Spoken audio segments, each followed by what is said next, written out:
entender o mecanismo de funcionamento daquela consciência.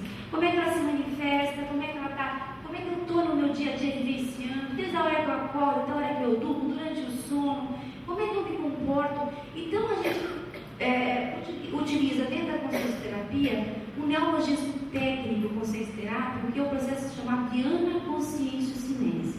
Anaconsciência-cinese, ana é remontar, consciência, cinese é o movimento.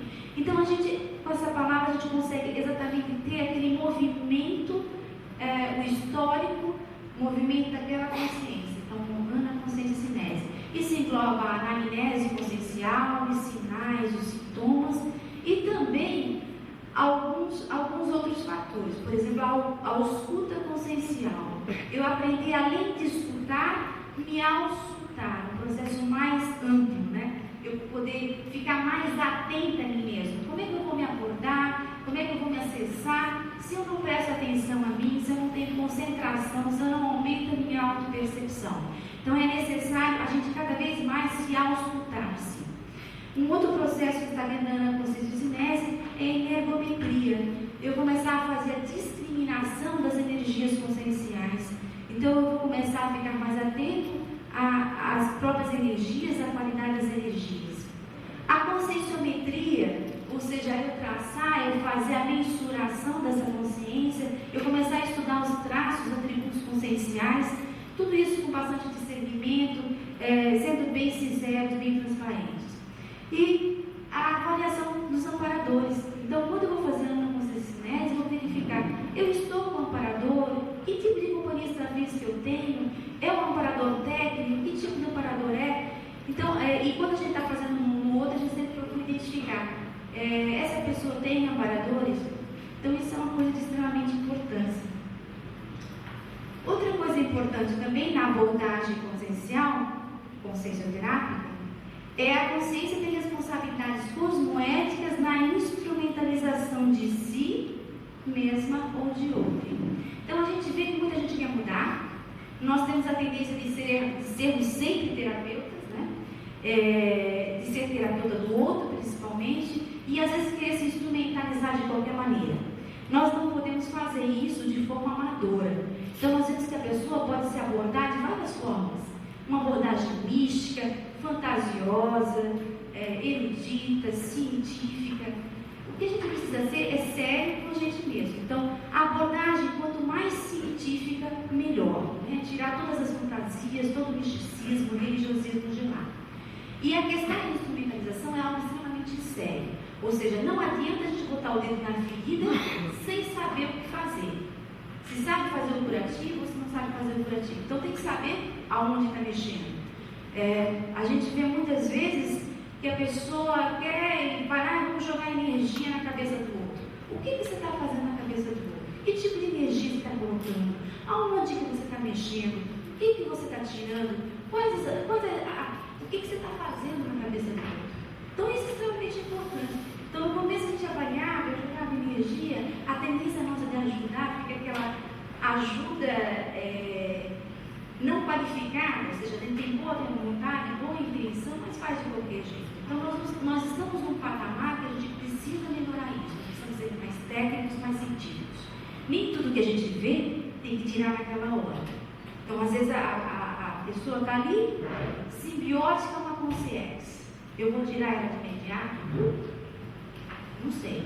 Tem que avaliar aquela consciência, quem é, quem não é, quem está com ela. Tem uma série de fatores que tem que ser avaliados. Isso não quer dizer que a gente não vá fazer assistência. O que eu estou dizendo é que cada vez nós precisamos ser mais profissionais disso. Então a abordagem ela deve ser profissional, sem interesses secundários, objetiva, assertiva e prática. Então, para haver a desconstrução, seja de ideias, posturas ou perfis, é necessária a construção posterior, positiva e cosmoética. Então, na abordagem, é importante a gente verificar algumas coisas. Saber, por exemplo, qual é o tipo de personalidade. Nós aqui, nós temos várias consciências. Todas as consciências são do mesmo padrão? Que tipo de personalidade? É importante conhecer porque isso vai mostrar qual é a forma de comunicação, como é que vai ser esse acesso e essa interação. de forma alguma é admitido o estupro consciencial. Outra questão é o binômio verdade e limite. A gente tem que saber até onde vai o limite dessa consciência, o fôlego evolutivo dessa consciência. Outra questão é a impactoterapia. A impactoterapia é uma técnica excelente, uma questão de choque mental somático, quando bem utilizada, quando utilizada de forma assertiva. O professor Waldo escreveu essa técnica, e vocês podem encontrá-la descrita nos boletins da Conscienciologia. É uma forma de impacto em que a pessoa que sofre impactoterapia, ela tem uma melhora, ela consegue se ver perante a interconsciencialidade dela, né? Não é chegar e só quebrar a pessoa. Então tem muitas pessoas que têm essa ideia errada. Tem muita gente que vê assim, eu já vi gente dizendo assim, olha, eu quero ser consciencioterapeuta, eu quero ir para a consciencioterapia para aprender a fazer impactoterapia. A impactoterapia é uma técnica, tem usos técnicos e indicações bem precisas. A transparência, a glasnóstia, a autossinceridade é algo extremamente importante. A franqueza rude é algo também, como a impactoterapia, às vezes é mal entendida. Ou seja, é importante nós sermos francos, mas não é porque eu decidi fazer uma abordagem ou eu decidi fazer a terapia que eu vou sair falando para todo mundo a toda hora. Aquela franqueza, esse horário, local para tudo. Nós vamos ver aqui algumas situações que atrapalham ou que dificultam a autocura relativa da consciência. Então, a gente, no processo então, de autoabordagem, de acesso, a gente vê uma série de coisas que deixam a gente no mesmo patamar. Ou seja, a acomodação, muitas vezes a gente tem preguiça de fazer determinada técnica, a priorismose, aquela coisa do já sei, isso eu já sei, aquela técnica profissional que a gente falou, não vai dar certo. Bom, então, isso é a priorismo, já tem um preconceito daquela situação. A autocomplacência, ou seja, a pessoa, algumas frases, né, tipo, errar é humano, eu tenho tempo, vou deixar, eu sou investidor, ainda tem mais tempo para tocar para frente. Então, a pessoa às vezes vai se corrompendo com pequenas questões, né? A perda da conexão. Ou seja, a gente está melhorando e o que acontece? A gente acha que está sozinho. Estou melhorando e acaba ignorando os amparadores e acaba perdendo a conexão. A criticofobia, ou seja, pessoas que têm aversão a críticas, até mesmo aquelas positivas. O desânimo, aquela pessoa que diz assim, eu não vou fazer mesmo porque não vai dar certo. O deslumbramento, as pessoas que, por exemplo, já começam a fazer, começam a melhorar algumas coisas e ficam deslumbradas por ter melhorado um ou dois trafores e acabam desistindo do resto do processo de consciencioterapia. A hiperexposição, na mesma linha, a pessoa às vezes começa a melhorar determinados traços e começa a fazer exposição, ou seja, eu levanto e começo a falar sobre determinados traços que eu ainda não resolvi.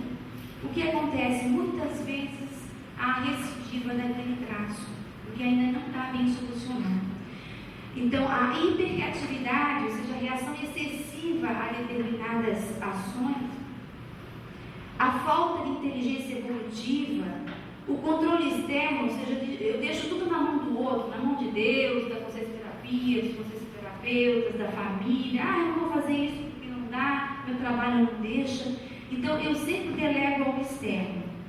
O medo de fazer e não dar certo, tem que começar de novo. O medo de fazer e dar certo, e aí tem um problemão, porque eu tenho que assumir as responsabilidades, né? Então, eu acabo com o medo achando um fator dificultador.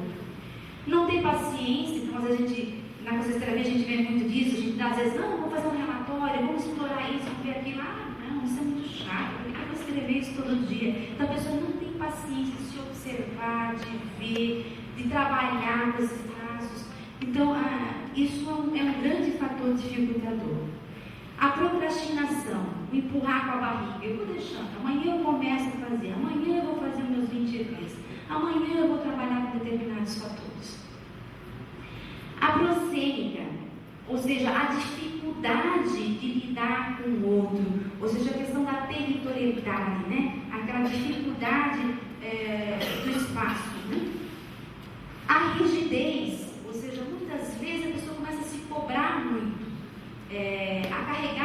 tintas com os trafares. Isso também não é adequado para o processo de abordagem de autoconsciencia-terapia. A falta de identificação, de exploração da sua sinalética pessoal. A vergonha. Tem muita gente que tem vergonha de se ver doente, ou de se ver um pouco menos saudável, né? Tem gente que acha que a palavra evoluciente é terrível, porque ela se vê na condição de doente.